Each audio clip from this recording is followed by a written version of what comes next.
You don't give a fuck. You don't go crazy. You know what I mean? I'm not saying I'm Michael Jordan because I know you're gonna spend that, take that one line and make a whole headline out of it.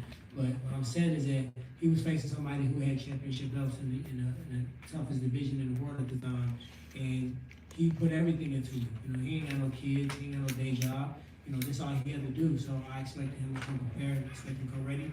Next time, I'm gonna be even more prepared. He's gonna be even more prepared. The fight's gonna be even better. Tyron, you said nothing surprised you. Did anything impress you about Jake tonight? No, because I was already expecting. You know, I was already expecting him. He threw a couple combinations, but you know, you gotta expect somebody that only had 4 fights to evolve. I didn't even look at. He don't have that many fights, to be honest. And I didn't even waste time looking back at his fights, looking at his fucking sparring, because he's smart. He's putting out all the flash, shoot money guns, and fucking hitting the folks. He's not putting real shit on the internet because he's in its infant stages of boxing. And for somebody that's, you know, got good size, good punch, good IQ, good chin, and just fucking, like I said, you know, he's just gonna give a fuck sometimes. I think, you know, you gotta be prepared for that. For me, I feel like nothing really impressed me. And that's not to say that he wasn't impressive. I just expected a lot. You had the tattoo thing obviously came up afterwards. Is there any part of you though that feels like Jake rewatches the fight, maybe rewatches that right hand, maybe he doesn't want to do the rematch? No, he already said it now. He making all these dumbass bets, and I keep forgetting I'm fighting a child, man. Like, I got a kid that's 18 that's about to go play D1 football. And I'm sitting here dealing with somebody that's not too much older than him, and he making all these bets, and I'm just trying to be professional, trying not to laugh. So yeah, I think his pride's important to him, and I think part of him taking this fight was that. So him fighting me again, or committing to fighting me and not going through with it, I don't think he's gonna do that. Right here. So I'm actually not gonna talk shit. I'm a YouTuber myself, and I thought they were giving it to you or a draw to get a part 2 to happen. That's what I thought. Do you regret not letting your hands go? And if there was a part 2, would you not be afraid to let your hands go No, as much as you there were? is gonna be a part 2, and you know, I do regret it. With certain moments when I clipped him one time, when I saw him huffing and puffing and his hands were going. I'm not gonna say the shots because I think those shots will come back the next time around. But I saw a couple of shots that I know I could have landed, and I think I was just like, man, just don't stare, don't rush it, because body language says a lot. Anytime you open up and show a big shot, like when he landed his right hand, it's because he didn't show it. When he showed it, he missed it, and I blocked it or anything like that. So I was just trying to get my body language not to show that I saw the opening. Okay. You got one more question, Mark. Tyron, you getting tattooed tonight? Shit, I don't know. I need to see some paperwork in this rematch shit because I think that's a game plan. Where are you gonna go? Are you gonna make sure that you get something in paper before you get tattooed so that they I mean, rematch? to be honest, Nikisa gave me his word. He hasn't did me wrong since. So I kind of got to roll with him on that. He's honored everything he said to me since the beginning with this whole promotion thing. So.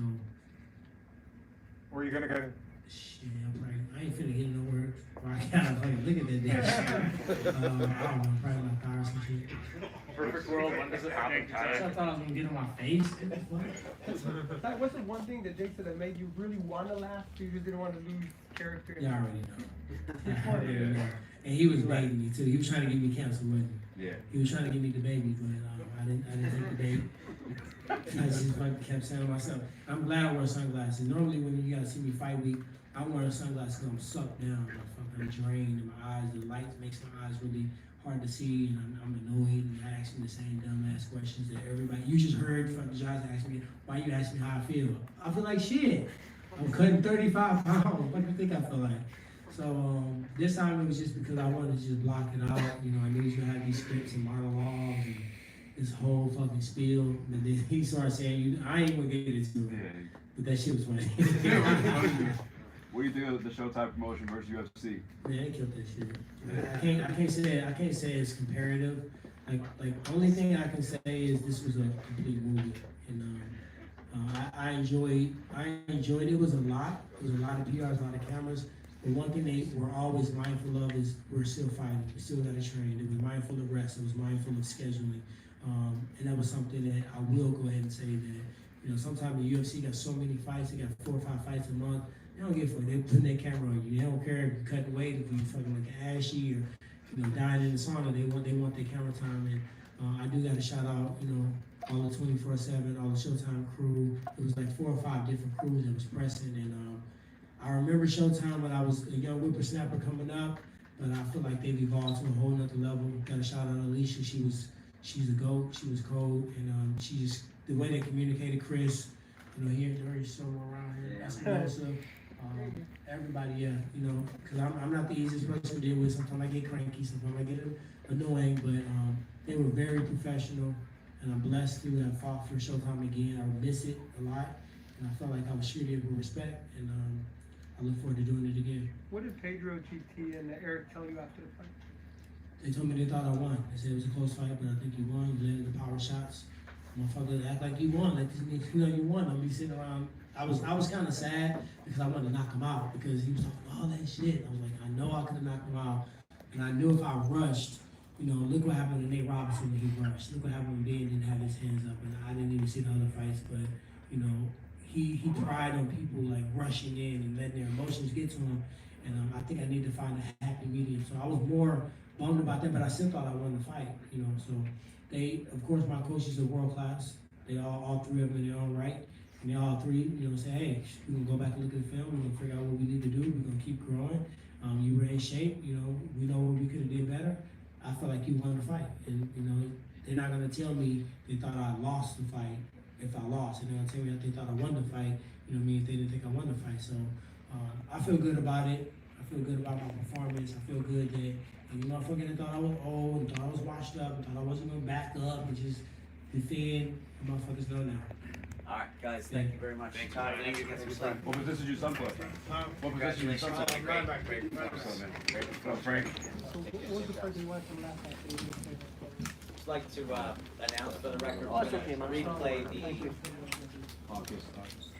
gonna replay the main event along with the Baranchik Love fight next Saturday on Showtime. Starts at 10 p.m.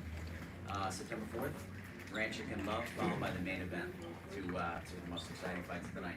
And I think you guys got the attendance number of 16,000 to sell out of the building tonight. 16,000. Thank you. Thank you guys. Jacob, be on the minute.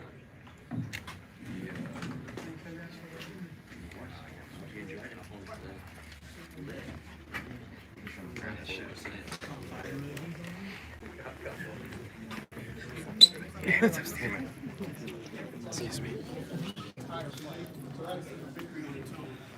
How did you feel in there during Miami gyms? We're really prepared just for a whole different climate out here. We was in 90-something.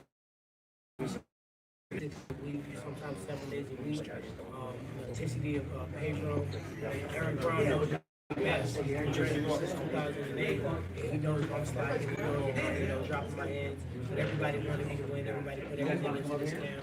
All my managers, PDRs, warriors, assistants, my family, friends. It was a whole team effort, so I was excited about it. We'll do it again.